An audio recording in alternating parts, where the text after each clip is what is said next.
في عندنا هذا السخان. السخان طبعا بيكون موجود هون، تمام، بيكون موجود هون. هلا حاليا هذا الحوض انا جبته، تمام. هلا رح اشيل انا السخان من هون لهون.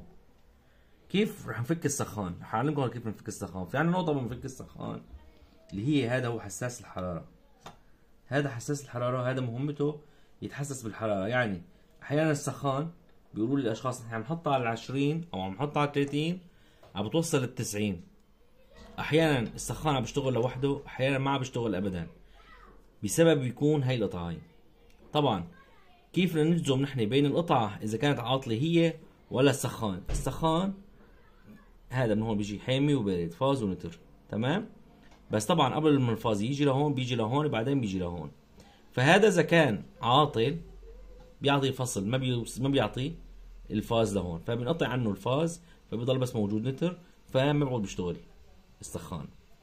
او هذا بصير بيخربط، هذا جواته في مثل حساسات، الحساس جوا بيخربط فيه، فيا اما بصير بشغله يا اما بفصله يا اما بشغله على طول يا اما بصير في خربطه فيه. فنحن كيف نعرف المشكله في هاد ولا في هاد؟ نحن مجرد انه حطينا هون كابل كهرباء وصلنا هون وهون، هذا السخان لازم يشتغل.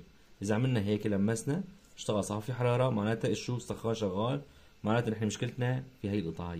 هي القطعه مجرد هيك بندخلها هيك خلاص هي. هلا نحن كيف بدنا نغير السخان؟ السخان نغيره مجرد انه بنرخي. هي انا رخيتها طبعا شي ما اطول الفيديو، رخيت هي الصمنه، تمام، وشلت الحساس مثل من شوي، تمام. هلا بعمل هيك بقرصها، هالقرصه هيك شايفين؟ هالقرصه هيك، هالقرصه هيك، شوفوا طلع. طبعا السخان صار له زمان ما طلع من محله، فطبعا هي جلدته صار له زمان ما طلع السخان من محله، شو بيعذب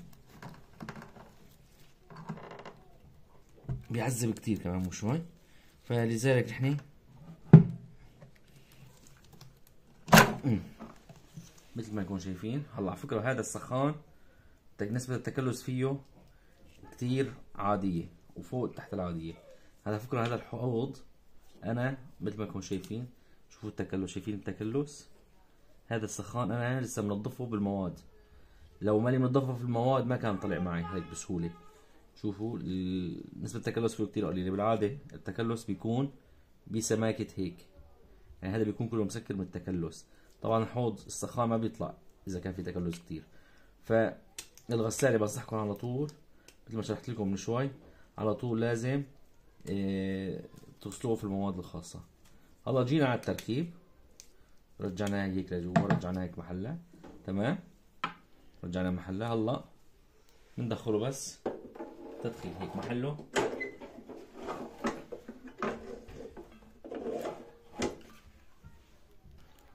في شغله جوا بدكم تنتبهوا عليها، النقطة هاي نسيت اقول لكم عليها. هيك يعني الحديدة شايفينها جوا، هاي الحديدة اللي جوا، هاي الحديدة اللي جوا، هاي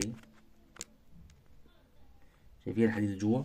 هاي الحديدة جوا تجي هون، تدخل بالنص مشان تمسكهم، مشان تبعدوا عن البلاستيك، ما يدقوا في البلاستيك، لان هذا اذا دار في البلاستيك بدور البلاستيك.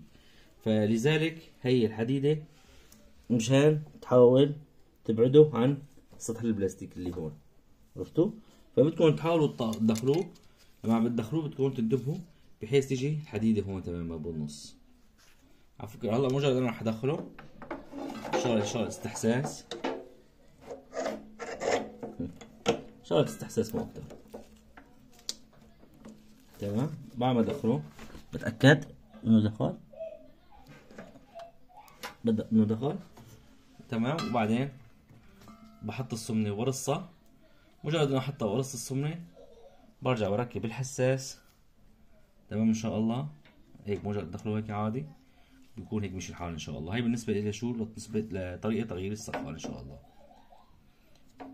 طبعا هلا هو هيك نركبه لاني هدول لتحت، بس انا بورجيكم الطريقة بشكل سريع عشان ما الفيديو يكون طويل.